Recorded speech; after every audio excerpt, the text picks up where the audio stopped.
स्वागत है आप सभी का आपके इस परिवार टीचर्स अड्डा पे। मेरा नाम निधि अरोरा है और आज हम बात करने वाले हैं एक इम्पॉर्टेंट मुद्दे पर।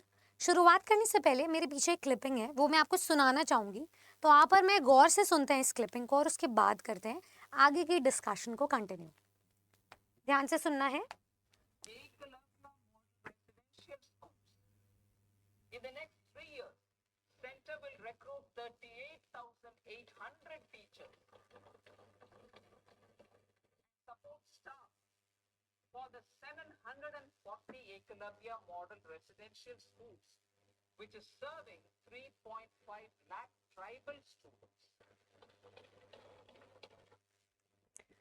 तो बेसिकली ये क्लिपिंग लास्ट ईयर 2023 की है, जिसके according ministry of finance Nirmala Sitharaman ji का ये क्लेम करना था कि अगले 3 सालों में 48,800 पदों पर टीचर्स को रिक्रूट किया जाएगा। 740 EMRS स्कूल्स के लिए, जिसमें कि पढ़ रहे हैं 3.5 लाख ट्राइबल स्टूडेंट्स। तो अब इसमें टीचर्स के साथ साथ सपोर्ट स्टाफ को भी रिक्रूट किया जाएगा। जब ये क्लेम हुआ, जब ये क्लिपिंग लाइव हुई थी, उसके बाद नोटिफिकेशन आया भी। तो मैं आपको एक बार इसकी हिस्ट्री दिखा देती हूँ। 2023 में जुलाई में नोटिफिकेशन आया EMRS 1.0 का।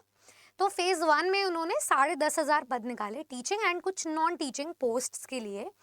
बीच में इसका एग्जाम सितंबर अक्टूबर तक एंटिसिपेटेड था, लेकिन बीएड वर्सेस डीएलएड के डिस्कशन की वजह से फॉर्म फिलिंग फिर से शुरू हुआ। कुछ नोटिफिकेशंस एलिजिबिलिटी में को ऑल्टर किया गया एंड फाइनली जाकर के दिसंबर में एग्जाम लिया गया।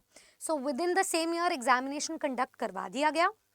आंसर की वगैरह सब कुछ एक साथ हमें 2023 में देखने को मिला। अब 2024 अंत होने को आ गया है, नोटिफिकेशन का कोई अता पता नहीं है। किस चीज का अता पता है? जैसे कि सरकार गोली देती रहती है ना कि हाँ, थोड़ी थोड़ी होप्स देते रहेंगे, उम्मीद जगाते रहेंगे।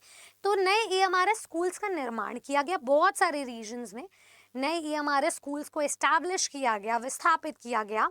वेकेंट को पोस्ट्स को भी रिलीज किया गया। मैंने खुद एक सेशन लिया था जिसमें कि सभी EMRS स्कूल से जो भी एक्सपेक्टेड पद थे, जो भी रिटायरमेंट की पोस्ट पर आगे बढ़ रहे थे टीचर्स, उन सभी पदों में से जितने पद खाली हो रहे थे या जितने पद काउंटिंग में थे, उन सबको कैलकुलेट किया गया था।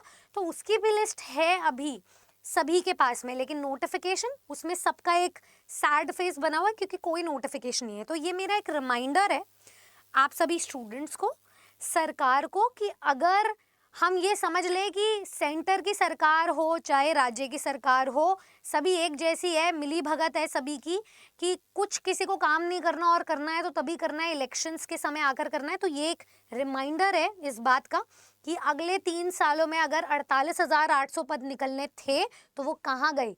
इस साल के लिए वो जो पद हैं वो मिसिंग है। तो मैं आपको एक बार ये भी बता देना चाहूंगी कि 10,500 प्लस पद फेज 1 में कंप्लीट हुए थे। अब जब हमने फेज 2 के लिए वेकेंट पोस्ट्स को कैलकुलेट किया था, उसमें कुछ 28,000 प्लस पद बन रहे थे। बहुत सारे भी टीचिंग पोस्ट्स के भी पद इम्पेंडिंग है क्योंकि पिछली बार प्रिंसिपल की पोस्ट पे भी आए थे। ठीक है, तो अगर हम इसको ब्रेकअप भी करें ना कि आधा आधा कर ले फेज 2 एंड फेज 3 के लिए, तो हर साल आने चाहिए थे। हर साल टीचर्स भी रिटायर होते हैं, प्रमोशनल लेवल पे आगे बढ़ते हैं। तो 14,000 प्लस पद हमारे अभी तक बन रहे हैं अपनी इस वैकेंसी को पूरा करने के लिए।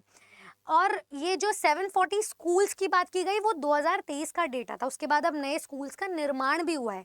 तो या तो नए स्कूल्स का निर्माण करके फॉल्स होप्स दी जा रही है कि आएंगे टीचर्स कभी रिक्रूटमेंट पे आएंगे जल्दी, अखबारों में एक आर्टिकल छाप दिया, उसकी वजह से स्टूडेंट्स और टीचर्स दोनों जागरूक हो गए हैं कि हम अपनी तैयारी कर लें, लेकिन अभी तक कोई न्यूज़ आ नहीं रही है। तो उन सभी स्टूडेंट्स से मेरा निवेदन है कि पूछो, इस वीडियो को सरकार तक पहुंचाओ, इस वीडियो को शेयर करो, ताकि ये जो सरकार की मिलीजुली भगत है ना, हम उसको तोड़ सके बैरियर को, क्योंकि हम अवेयर हैं, हम चैनल्स पे जुड़े रहते हैं, हम एक कम्युनिटी बना के रखते हैं और हम ऐसी वीडियो को आगे तक पहुंचाए जो वीडियो हमें अवेयरनेस क्रिएट करने में हेल्प करे बेसिकली। तो अगर आप भी चाहते हो EMRS के फेज 2 में अपीयर होना, अगर आप भी एकलव्य मॉडल रेजिडेंशियल सोसाइटी में नौकरी चाहते हो, तो एक अच्छा अवसर आपकी वेट कर रहा है। वो अवसर जल्दी से जल्दी आए, उसके लिए आपको ये खबर पहुंचानी होगी कि हम सब इंतज़ार कर रहे हैं, हम सब डटे हुए हैं। सीटेट से सिर्फ काम नहीं चलेगा, हमारा जो गोल है वो सरकारी शिक्षक बनने का है, चाहे वो ट्राइबल स्कूल्स के लिए हो, चाहे वो सेंटर की वैकेंसी के लिए हो, चाहे वो राज्य की वैकेंसी के लिए हो। ऐसी सभी न्यूज़ आपको चैनल पर, टीचर्स अड्डा पर हमेशा मिलती रहेगी, ताकि अगर कोई घोड़े बेच के सो भी रहा है तो उसे जगाया जाए कि हम अभी भी आतुर हैं। इनफैक्ट मैं आपको एक और बात बता देना चाहूँगी, फेज़ 1 में भी जैसे तैसे तो एग्ज़ाम हुआ। पहली बात तो इसकी फॉर्म फिलिंग भी एक्सपेंसिव है, ठीक है, एक्सपेंसिव कह सकते हैं कि इट्स नॉट रीजनेबली प्राइस्ड, कि जब इलेक्शंस का टाइम था तो पैसे बटोर लिए गए। उसके बाद जब इसकी आंसर की रिलीज की गई तो बहुत सारे एरर्स निकले, उस वजह से बहुत सारे स्टूडेंट्स इंग्लिश के पेपर की वजह से रह गए थे अपने सब्जेक्ट में, वो कितने भी मास्टर क्यों ना हो, क्योंकि इंग्लिश में नेगेटिव मार्किंग थी, क्वालिफाइंग था, ठीक है, टाइम कंस्ट्रेंट रहता है किसी भी एग्जाम में, तो उस वजह से वो एक एक नंबर की वजह से वो 10 में से 4 नंबर भी नहीं ला पाए और रह गए। तो अब बहुत सारे स्टूडेंट्स पास हो सकते थे, क्योंकि एक क्वेश्चन पर अभी भी एक डिबेट चल रहा है। बहुत सारे स्टूडेंट्स आज भी मेरे साथ कनेक्टेड हैं, जो कोर्ट कचहरी के चक्कर लगा रहे हैं, अपने सोर्सेस कलेक्ट कर रहे हैं, अपना डेटा को पहुंचा रहे हैं जस्ट सो उनकी नौकरी लग सके, बट उस पर कोई अभी तक उनको डेट्स मिल रही हैं, उस चीज़ को एक्सटेंड किया गया है। आंसर चैलेंजिंग पे हजार रुपए लिए गए थे पर क्वेश्चन, और उसके बाद भी फाइनल आंसर की एज सच कोई रिलीज नहीं की गई, सीधा रिजल्ट दे दिया गया, प्रोविजनल लेटर दे दिया गया स्टूडेंट्स को। तो ये सारी चीज़ें असाइड, जिनकी नौकरी लगी है वो प्यार से पास हुए हैं, वो वर्च पर और मार्जिन से पास नहीं हुए हैं। तो आप ये मान करके चलो कि जो भी स्कैम या जो भी घोटाला आपके साथ हो रहा है, आपकी तैयारी इस क्रीमी लेयर पर हो कि आप चाहे रिजर्व्ड कैटेगरी से भी क्यों ना बिलोंग करते हो, आपकी कट ऑफ अनरिजर्व कैटेगरी को भी पास करे। और ये तैयारी तभी समझ में आती है, ये तैयारी तभी संपूर्ण और सफल हो पाती है जब स्टूडेंट बिना नोटिफिकेशन के एक रूटीन बनाकर तैयार कर रहा होता है। तैयारी उस तरीके से करो कि नोटिफिकेशन आपके सामने हो और आप उसका वेट नहीं करें, नोटिफिकेशन आपका वेट करे कि कब आप उसके अंडर रिक्रूट होकर के नौकरी ले पाओगे। सो मेरा यही स्टूडेंट्स को एक मैसेज रहेगा कि आप तैयारी भी साथ साथ अपनी कंटिन्यू रखें और अपने लिए जो भी अवेयरनेस से रिलेटेड बन पड़ पाए उसे भी आगे प्रोसीड करें। So thank you so very much. इसी तरह की इंफॉर्मेटिव जानकारी को सुनते रहने के लिए, देखते रहने के लिए चैनल को सब्सक्राइब करो, वीडियो को शेयर करो, एंड अगर आप मेरे साथ डेली प्रैक्टिस की रूटीन बनाना चाहते हो तो 1 बजे फ्री क्लास में जुड़ सकते हो, ओनली ऑन टीचर्स अड्डा यूट्यूब चैनल।